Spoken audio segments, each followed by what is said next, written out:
Une minute de silence et des fleurs. Lyon a rendu hommage ce matin aux victimes de la double attaque d'Oslo. Une centaine de personnes touchées par ce drame sont venues à l'hôtel de ville témoigner leur solidarité avec un pays en deuil. Je me sens particulièrement touché étant moi-même militant et je me dis que ça peut arriver à tout le monde. C'est toute l'horreur qu'on a dans notre monde et qui ne devrait pas exister. Il faut vraiment qu'on soit tous solidaires et que ce genre de choses ne se représentent pas.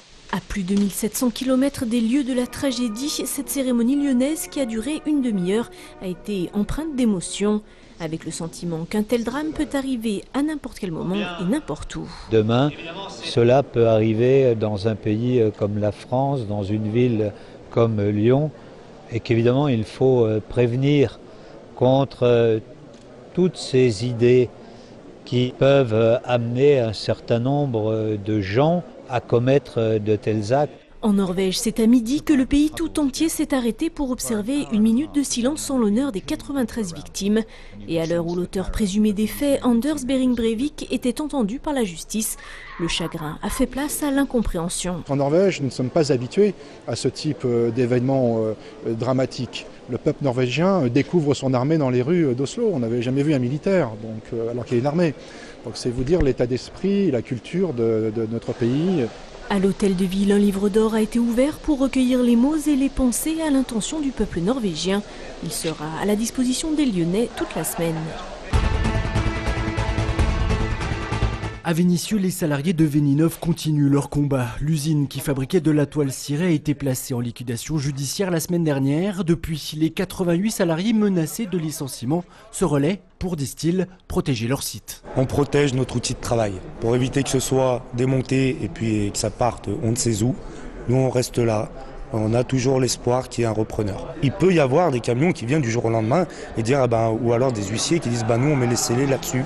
Quoi qu'il en soit, il n'y a rien qui va sortir d'ici. Une délégation de salariés a été reçue par la préfecture ce matin, mais pour l'instant, la situation reste inchangée. Selon les syndicats, il faudrait 1 million d'euros pour faire repartir la production. 5 personnes qui habitent dedans. Normalement, la vie c'est dur. Il y a un monsieur, ils sont mariés, ils sont 3 enfants. À 2 pas des puces du canal à Villeurbanne, ce squat de Rome, dans une ancienne usine textile, est appelé à être démantelé. Le 26 mai dernier, le tribunal d'instance de Villeurbanne a donné raison aux propriétaires en ordonnant l'expulsion. La semaine dernière, la police a prévenu les occupants qu'ils vont revenir très prochainement pour libérer le terrain. Il n'y a pas de douche, il n'y a pas l'eau, il n'y a pas d'électricité. C'est très dur. Dans ce plus gros squat villeurbanais, la police a dénombré 63 Roms, dont une bonne trentaine d'enfants. Ces familles vivent dans l'angoisse de leur expulsion et cherchent déjà un nouveau squat. La plus grande trace de pas de dinosaures découverte ici à Plagne dans l'Ain. Des empreintes de sauropodes fossilisés avaient été relevées ici en 2009. Une trace de 160 mètres de long vient d'être mise au jour, un record mondial en la matière.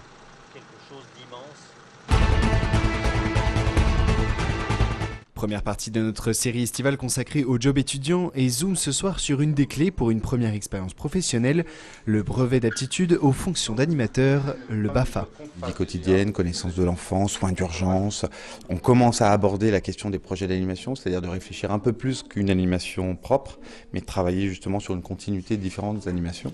On est sur des volets théoriques concernant la législation, la responsabilité, etc. Au moment où on va être avec les enfants et on va donner vie au centre de vacances ou au centre de loisirs. Une formation complète, donc objectif, prendre en main des groupes d'enfants sans passer par une qualification professionnelle, un plus pour les jeunes qui tentent l'expérience. Même si je fais pas ce métier-là, avoir le BAFA c'est pas mal, ça veut dire qu'on sait gérer un groupe, puis qu'on a eu de l'expérience dans l'animation. Une meilleure compréhension déjà des enfants en général, comment intéresser des gens, travailler en équipe.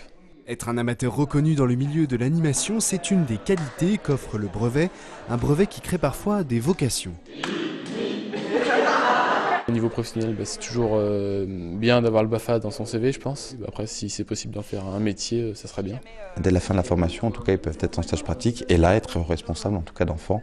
Et donc, on leur demande en tout cas d'être adultes. Chaque année, ils sont un peu plus de 1500 à tenter l'expérience, compter en moyenne 1000 € et une vingtaine de jours de formation.